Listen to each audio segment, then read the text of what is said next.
What's going on? This is Out of Sports with another WWE video. And today's video is going to be the top 5 worst WWE United States Champions of all time. Yeah, this is going to be only the WWE version, not the WCW version. It got like the same, history, but just the WWE version. And just let y'all know, I'm not going to be adding Bret Hart on here because he had it for a week. He should have never had it. Let's just pretend it never happened, all right?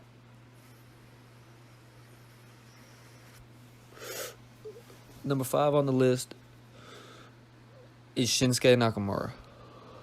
Shinsuke is a 2-time United States champion, and he never did anything with that championship when he had it.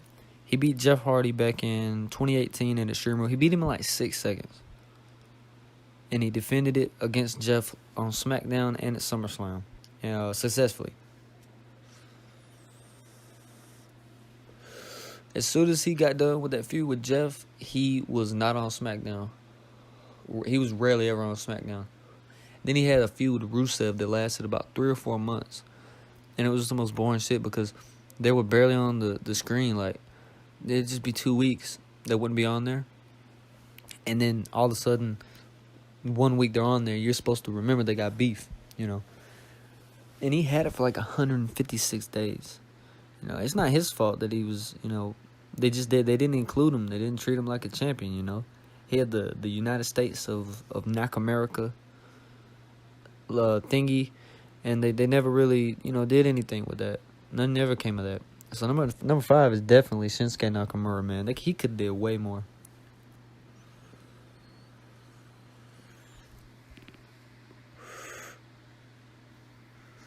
Number 4, it's another recent one. I'm going to put Ricochet. Ricochet, he's probably like one of the most exciting people to watch, if you just watch him based on like matches. And he won the U.S. title from Samoa Joe, and I remember when he won it, I was pretty excited, I was a fan of him. But man, he lost it 3 weeks later to AJ Styles, and he never won it back.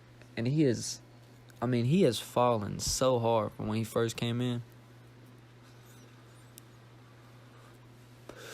Ricochet, he could have did way more. He only had 21 days with that championship, man. Just imagine what he could have done. But he had a really good feud with AJ Styles over the title. But unfortunately, as soon as that feud was over, so was his push, basically. I think he might have been in the King of the Ring tournament. And ever since then, man, he was just barely seen. So number 4 on my list is definitely going to be Ricochet. Number 3, and I think everybody can agree with this, Jack Swagger, 2012.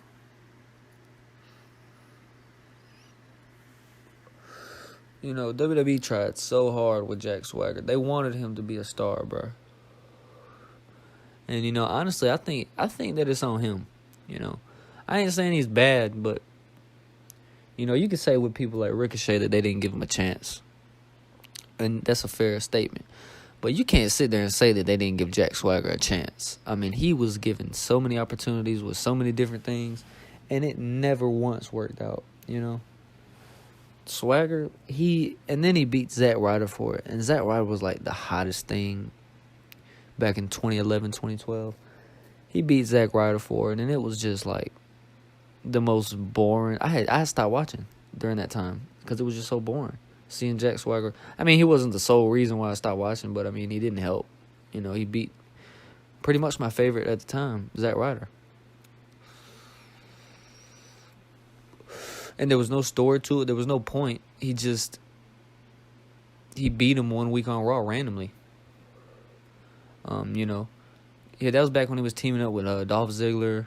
He's with Vicky Guerrero. There was so many different eras of Jack Swagger, bro, but this was not good. And I don't know if any of them were that good, but this was a low point in his career. Number 3 is Jack Swagger. Number 2 on this list actually is coincidentally the man who beat Jack Swagger for it. It's Santino Morella. I don't think anybody can dispute this one either, man. Santino, you know, I don't know where they were trying to get at with him. When I was a kid, I thought he was funny as shit. I still think he's funny, but now that I look back, I'm like, what was... Yeah, he was funny as shit, but he shouldn't have been a champion for 160-some days.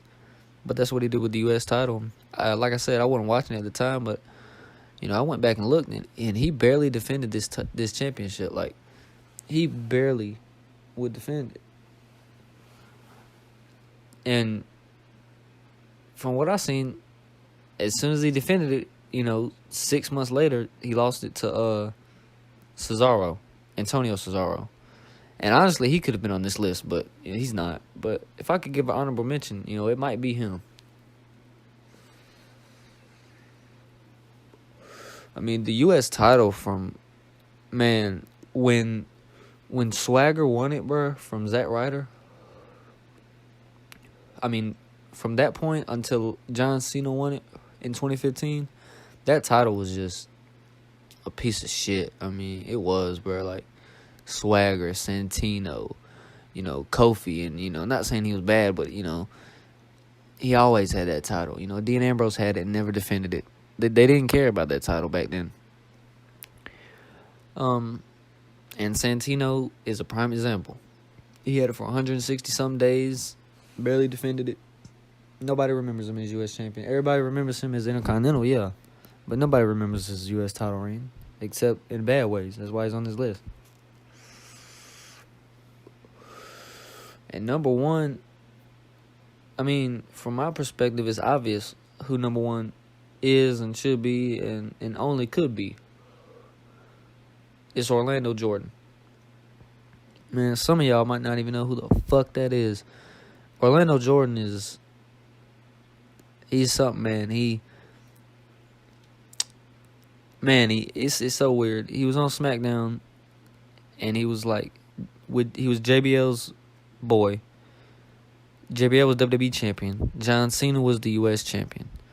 Orlando beat Cena for the title with the help of JBL, because at this point, Cena was already the number one contender for JBL's title. So John Cena was going to be in the WWE title match at WrestleMania as U.S. champion.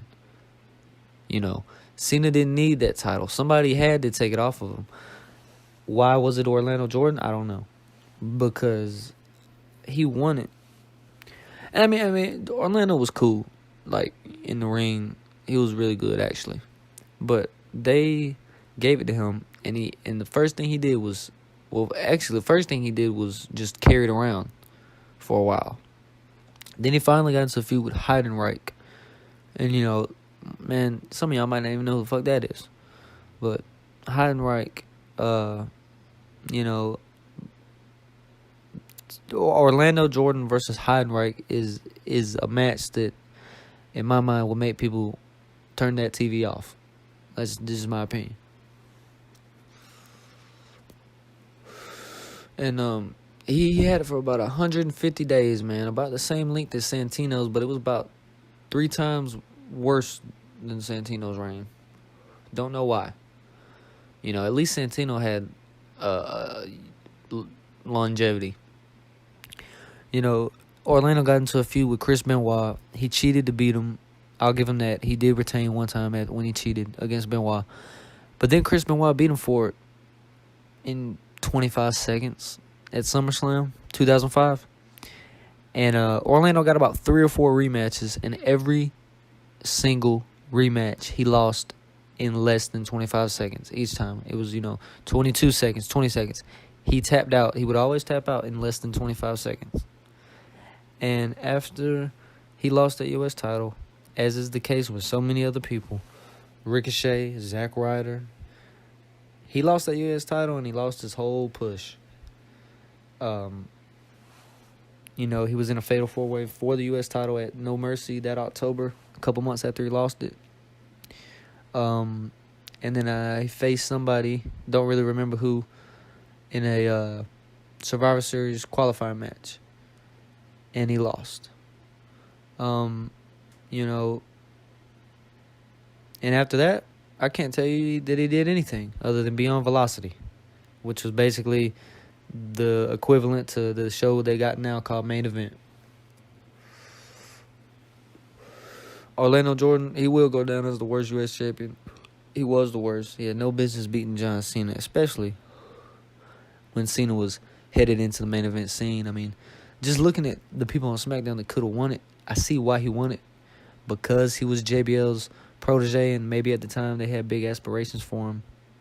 Because, I mean, they had him walking around with the world champion. So, obviously they thought they had something. But nonetheless, he is the worst U.S. champion of all time. And that is the top 5 worst United States champions of all time. By Exotic Sports.